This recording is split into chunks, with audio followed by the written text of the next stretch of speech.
Une mobilisation exceptionnelle sur le terrain du centre de formation de football Naba Kango de Waïgouya. Cette foule n'est pas sortie pour être témoin d'un classico Asfa Yenega étoile filante de Ouagadougou, mais plutôt rendre hommage à un baobab dont la carrière inspire plus d'un.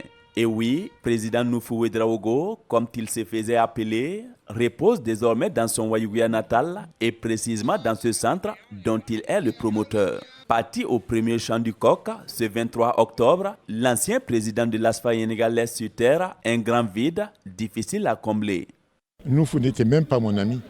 Noufou était un frère à moi. Un vrai grand frère à moi. Parce qu'il m'a donné les preuves de l'amour filial qu'il avait pour moi. Noufou et moi, on était vraiment très liés. C'est des gens qui ont sacrifié de leurs moyens, sacrifié de leur temps pour que le football, en tout cas, puisse être ce qu'il est aujourd'hui. Donc, c'est vraiment un grand homme que nous perdons aujourd'hui.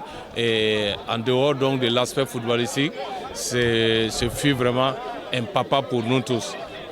Homme politique, opérateur économique et passionné du football, Noufou Ouédraogo fait partie de ces personnalités qui ont contribué au développement de plusieurs secteurs d'activité au Burkina. Le président fondateur du centre de formation Naba Kango de Waïgouya était aussi connu pour son franc-parler et son attachement à la région du Nord.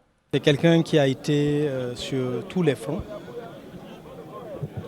du commerce, en passant par le sport, la politique, le social, dans tous les domaines de la vie de la nation burkinabé, vous trouvez le papa Noufou Ouédraogo.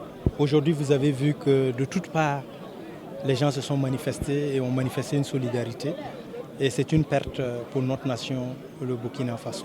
Et il était aussi très dévoué pour la cause de la région du Nord.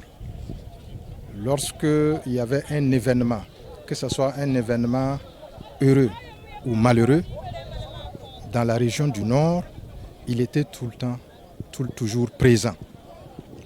Il participait à tout.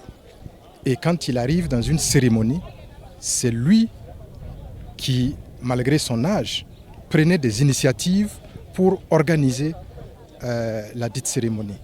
Parti à l'âge de 82 ans, c'est lui-là même qui s'est fait attribuer le titre de haut représentant du président de l'Assemblée nationale de la 7e législature, laisse derrière lui une famille inconsolable qui promet tout de même poursuivre ses œuvres. Malgré à celui qui ne fait pas mieux que son père, quand même qu'il a beaucoup fait, il est difficile de faire mieux que lui.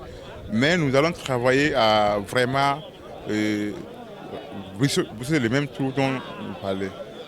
Je pense que nous allons travailler quand même à relever les défis, les grands chantiers qu'il a engagés, les causes qu'il luttait, tout cela, nous avons un devoir vraiment de travailler quand même à faire mieux. Avant de rejoindre sa dernière demeure, l'ancien président de l'Union nationale des supporters des étalons INCE a été élevé au rang de commandeur de l'ordre de mérite du ministère des Sports, des Loisirs et de la Jeunesse. Tradition oblige, l'homme a aussi reçu des hommages de la communauté Gourmandier et Samo vivant au Yatenga.